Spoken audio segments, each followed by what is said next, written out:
hariho moyen nyinshi zo kwinjiza amafaranga biciye mu buhinga bwa none, hariho moyen nyinshi Facebook ishobora kwinjiza. Uburyo Facebook yinjiza sibwo buryo Instagram yinjiza, uburyo Instagram yinjiza sibyo YouTube yinjiza. Ego kuko novuga meze neza, meze sawa, turabaye ikaze bashasha mudukurikirana ku rubuga rwacu ni Kaspace. Utagira subscribe uyikore hakiri kare kugira uze wa mbere mu gukurikirana ibiganiro vyacu biciye ku buhinga bwa none. Hanyuma mu byo turinda gukora cyangwa ibyo dukora kuri no chaîne, turigisha ibijyanye na business, ariko business ibijyanye n'ibintu bya entrepreneuria, turigisha ibijyanye na social media, turigisha ibijyanye na développement personnel, turigisha ibijyanye na IT technology, uko sinzi kuza kubitahura, ariko ahanini twigisha ibintu bitatu ni business, entrepreneuria, technology. Uri mushasha rero karibu cyane, karibu turaguhaye ikaze. Uyu munsi tuvugane uburyo izi mbugankoranyambumenyi nk'uko twama tubivuga zishobora kukwinjiza cyangwa zikaba scam cyangwa zikaba iza fake. Abantu benshi twama tubona imbuga nyinshi cyangwa ku ma social media yo tugiye ko tukumva ngo klika ngo ino liye hama ngo ubashe ngo kuronka amafaranga. Ikingana mvuge nuko izi business dukora en ligne cyangwa ibi bintu bijyana n'ama social media twama turiko si vyose ushobora kuja ko ushobora kuronka amafaranga. Ntituvuze ko bidatanga amafaranga, ariko si vyose ushobora kuja ngo uronka amafaranga, kuko turabona abantu bamaduha ama referral, donc bakona tubwiye ngo klika kuri no liye, ugasanga iri izina ryiwe ngo harimo ngo by'ama promotion, ngo klika kuri no liye ngo azoganiza ko ngo ibiciro ngo ayo ma reduction. No, ico novuga nuko ikintu cose uri kurakoresha ku buhinga bwa none gerageza wirinde icyo twita amaliye cyangwa ama shortcode. Ibi biri mu byatumye abantu benshi bisanga ama WhatsApp yabo barayugaye, biri mu byatumye abantu benshi bisanga babascaminze ku ma social media bakoresha. Ibi mu bantu benshi bisanze imbuga zabo bazisivye, bazamaze kuzisuprima kubera iki? Batora ama shortcode cyangwa batora amaliye novuga atayisekirize cyangwa atanabaho, arabahakiyo cyangwa abandi bantu, ugasanga bascaminze ama account yabo cyangwa bascaminze bo ubwabo cyangwa ama account yabo ya dopeyema. Ibi rero twavugane ni uburyo bwiza bwo gushobora kuyibona cyangwa bwo gushobora kuyimetriza.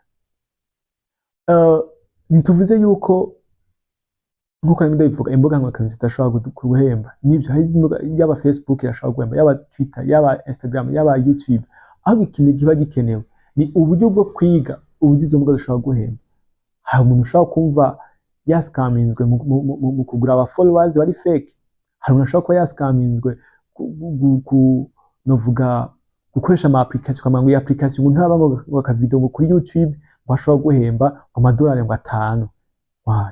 Yakunda ibi nakunda ntibinabaho, kuko bashobora kubwira ngo bandanye ukora wagera kuri amadolari yo ku ya retrait, ugasanga kubwira ngo banze ngo utumire ngo abigire invite ngo abantu bashika ngo 10, abo 10 baba bakwiza bigahera hiyo. Ndaza hari benshi amabari w'amafaranga mu buryo buryo, ariko uyu munsi ngenda kubwiye nti wewe ba attentif mu buryo bwo gukoresha imbuga nkoranyambaga. Ugize imbuga nkoranyambaga nta tuziriko, nta tuzikoresha kenshi, hari uburyo bwo harabasuma, habazija bagiye kuziba, habazija ko bagiye guscaninga abantu, habazija ko bagiye kononera abandi. Rero cyo no kubwira coco wewe niwe ukwiye kuba attentif mu buryo bwo gukoresha imbuga nkoranyambaga, kuko ari uburyo bwiza bw'uko bazikoresha kandi ukunguka. Uhora ubona abantu ndazi turafise uburero bwinshi bw'abantu babikoresha cyane, baduha amariye, baduha amalink, baduha ibintu, baduha amafoto ngo winjiye ngo ngaho ngo amadolari ngo dushobora ngo yandi madolari, ugasanga umuntu akari 100 ngo kugira ngo aze nko miliyoni. Reka ndakubwire n'aba tubona bafise navuga audience nini muri bijyanye n'ama social media tuvuye ngaha mu Burundi, abo n'abafise audience nini nuko hari imyaka bamaze bariko baragwana kugira bagire novuga iyo audience nganuko. Hari ibihe bamaze, hari uburyo hari ibihe baciyemo kugira ubu buzima bwo ku ma social media wawubemo. Rero ico novuga coco nuko wowe ni ukwiye kuba attentif y'imbuga wowe ukoresha. Dufite nk'ubu nimba ushaka nko kuronka amafaranga bijanye ku mbuga ngurukanabumenyi, hari uburyo bwinshi, kamvuge nageze kubisigura mu ma video aheruka, hari uburyo bwo gushobora kwigisha abantu en ligne, online, via WhatsApp, via Instagram, via YouTube, via les autres réseaux sociaux ushobora gukoresha. Yes, umuntu akaguhemba mode paiement, Rimikash, Inoti, Ecocash n'izindi mbuga ngurukanabumenyi n'izindi mode paiement abandi dushobora gukoresha. Ivyo ni ibintu bihari, biri. Okay, ushobora no kuba urumwanitsi w'igitabo ukagusha igitabo cawe via WhatsApp canke via social media zindi, abantu akakuriha ukakiba muri PDF, PDF, ukakibarungikira en PDF, ça c'est normal. Ushobora no kuvanda des services ziwawe nko kuri hari imbuga nyinshi kuri internet, meme no kuzira LinkedIn canke zi Upwork, ugashobora kuvuga ama service yawe, then umuntu yagushima novuga yagushima akaguhitamwo akagukoresha. Naho nyine mu Burundi Payeje yarashizeho ubwo buhinga yitwa Payeje Job, uburyo ushobora gushiraho document yawe en PDF ukavuga ivyo amazina yawe, ivyo ukora, service yawe, aho wize n'ibindi, then na telefone yawe umuntu agutoye akagushima, akagushirako mugakontaktana hama akaguha akazi. Ariko ico niko ndababwira, soyez attentif ku bijanye n'amariye, kuko izi mbuga ngurukanabumenyi nitwo turakoresha.